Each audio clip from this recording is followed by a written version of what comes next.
এই দেখো তোমাদের সামনে কতগুলো থালা বাসন নিয়ে চলে এসেছি। হ্যাঁ, আমি মেলায় গেছিলাম, মেলা থেকে আমি কিছু জিনিস কিনেছি, সেগুলোই তোমাদের সাথে শেয়ার করছি। রেসিপিতে যাওয়ার আগে আমি এই জিনিসগুলো শেয়ার করছি।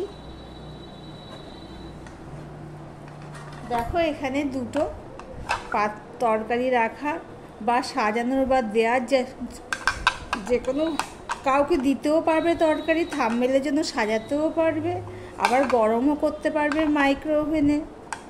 দুটো নিয়েছি, আর এইটাও ঠিক তাই। এই একটা বাসন নিয়েছি, আর এখানে দেখো একটা বাটি কিনেছি মাইক্রো ওভেন প্রুফ, আবার থাম্বনেলও করার জন্য, এটা তরকারি রাখার জন্য করতে পারবো। একটা প্লাস্টিকের ঝুড়ি নিয়েছি। এই ঝুড়িতে সবজিগুলো ধুয়ে রাখলে কি হয়, তাড়াতাড়ি জলটা জ্বলে যায়। স্টিলের ঝুড়ি থেকে এগুলোতে সুবিধা হয়। আর নিয়ে নিয়েছি থালা। তাহলে আমার এই বাসনগুলো তোমাদের কেমন লাগলো কমেন্ট করে জানিও। চলো তাহলে এবার রেসিপিতে যাই। নমস্কার বন্ধুরা, আপনারা দেখছেন কুকিং হাউস অফ অনিমা। এটা কি মাছ বলো তো? এটা বললো পুঁটি মাছ। এই পুঁটি মাছের রেসিপি তোমাদের সাথে শেয়ার করব। খুবই ভালো লাগে। গরমে তো বড় মাছ ভালোই লাগে না, পুঁটি মাছ, ছোটো মাছ, বাটা মাছ এগুলোই ভালো লাগে। দেখো তোমাদের সাথে কথা বলতে বলতে নুন দিয়ে দিলাম হলুদ। এই মাছগুলো আমি কুটে ধুয়ে পরিষ্কার করে নিয়েছি। মাছ তো বাজার থেকে কেটে দেয়, কিন্তু এই যে এখানে এই ফুলকোগুলো, কানকো এগুলো ওরা ফেলে না, এগুলো আবার ফেললাম। আর ছোটো মাছের আঁশ তো ছাড়ানো অনেকটা সময় সাপেক্ষ ব্যাপার, ওরা তো অতটা দেয় না, সেই আঁশ ছাড়াতেও প্রচুর সময় নেয়। কিন্তু গরমে এটা করতে খুব খাটনি হয়, এই আঁশ ছাড়ানো, কোটা এগুলো, কিন্তু খেতে লাগে অসাধারণ। দেখো তোমাদের সাথে কথা বলতে বলতে আমি এখানে নুন হলুদ দিয়ে মাছটা মাখিয়ে নিলাম। এবার মাছটার জন্য যা যা লাগবে সেগুলো আমি কেটে নেব, দেখতে থাকো বন্ধুরা। দেখো বন্ধুরা, সমস্ত মাছগুলো আমি ভেজে নিয়েছি, উল্টে পাল্টে দিয়ে ভেজে নিয়েছি।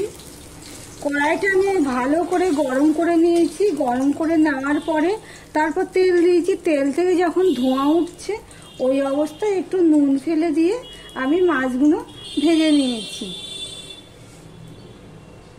এই দেখো বন্ধুরা, মাছগুলো ঠিক আমি এইভাবে ভেজে নিয়েছি। এবার যা তেল আছে এই তেলেই আমার মাছের তরকারিটা বসানো হয়ে যাবে। সবার প্রথমে আমি দিয়ে দিলাম মেথি ফোড়ন। মেথি ফোড়ন দিয়ে মাছ রান্না করলে মাছের স্বাদটা বেড়ে যায়, বিশেষ করে ছোটো মাছের কথাই বলছি। মেথিটা দেখো ফোড়ন হয়ে গেছে, গন্ধ বেরিয়ে গেছে। এই অবস্থায় আমি মেথিগুলো এইভাবে, গ্যাসটা আমি ছোট করে দিলাম, দিয়ে এইভাবে মেথিগুলোকে আমি ফেলে দেব। কেননা মেথি তো তিতো, মুখে লাগলে এ দেখো ঠিক এরকম লাল লাল হয়ে গেলে তারপরেই আমি ফেলে দেব। এই যে মেথির এই তেলটা আছে, এই তেলের মধ্যেই আমি দেখো এখানে আমি নিয়ে নিয়েছি পেঁয়াজ কুচি, রসুন কুচি আর কাঁচা লঙ্কা। সবার প্রথমে আমি পেঁয়াজ আর রসুনটা দিয়ে দেব।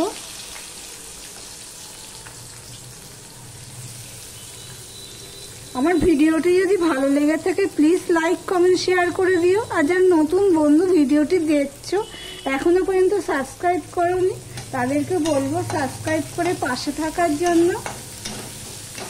দেখো পেঁয়াজটা তাড়াতাড়ি হওয়ার জন্য আমি দিয়ে দিচ্ছি নুন। আমি আরেকটু নুন দিয়ে দিলাম। পেঁয়াজের সাথে নুনটা মিশিয়ে নিলাম, দেখতেই পেলে। এবারে দেখো আমি আলুটা এইভাবে আমি কেটে নিয়েছি, আর এর নিচে আছে কাঁচা লঙ্কা 3টে, সেগুলো আমি দিয়ে দিলাম। আমি আলু দিয়ে, আম দিয়ে পুঁটি মাছের চচ্চড়ি করব।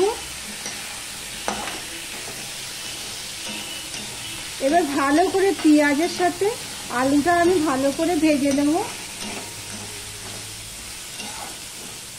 এবার আমি ঢাকা দিয়ে দিয়েই ভেজে নেব, কেননা আলুটা সিদ্ধ হওয়া জন্য। বন্ধুরা, পেঁয়াজ আর আলুটা ভাজা হয়ে গেছে। এবার আমি মশলা দিয়ে দেব। হাফ চামচ আমি হলুদের গুঁড়ো দিয়ে দিলাম, 1 চামচ আমি লঙ্কার গুঁড়ো দিয়ে দিলাম, ঝাল লঙ্কার গুঁড়ো। আর 1.5 চামচ আমি জিরের গুঁড়ো দিয়ে দিলাম, ধনে জিরের গুঁড়ো মেশানো রয়েছে, দিয়ে দিলাম।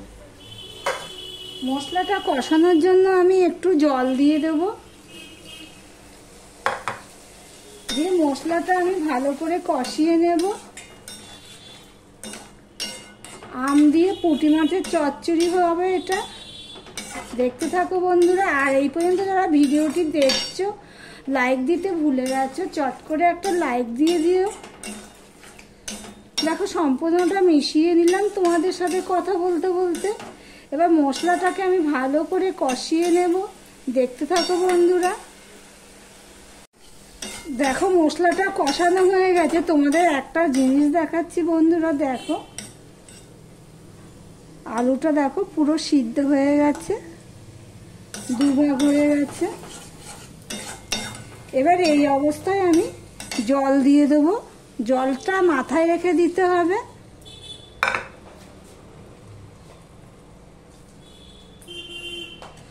এটা মাছের চচ্চড়ি হবে, সেই জন্য।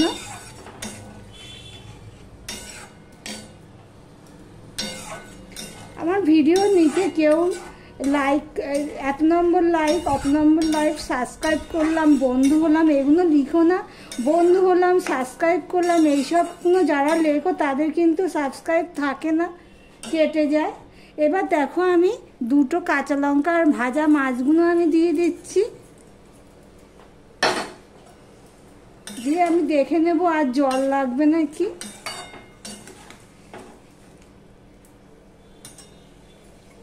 এখানে আরো একটু জল লাগবে।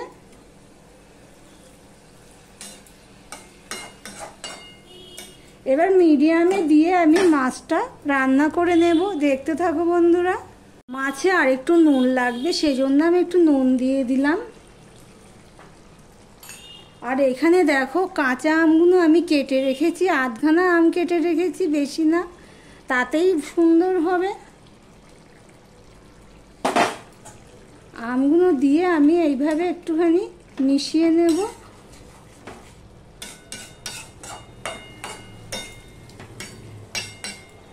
দিয়ে গ্যাসের ফ্লেমটা আমি মিডিয়াম টু লোতে রেখে আমি 1 থেকে 2 মিনিট আমি রান্না করে নেব। আমি প্রায় 2 মিনিটের মতন আম দিয়ে রান্না করে নিয়েছি। মাঝে এসে একবার নেড়ে দিয়ে গেছিলাম, দেখো আমটা এখন সিদ্ধ হয়ে গেছে। দেখো ঝোলটা দেখো নেই বলতে গেলে। এই অবস্থায় দেখো আমি দিয়ে দিচ্ছি ধনেপাতা কুচি। এখানে হলুদ পাতাও দেওয়া যায়, যাদের হলুদ পাতা পাবে তো হলুদ পাতা দিয়ে দেবে। দেখো আমি কিন্তু সম্পূর্ণ এইভাবে নেড়ে দিচ্ছি, দেখো মাছ কিন্তু ভাঙছে না।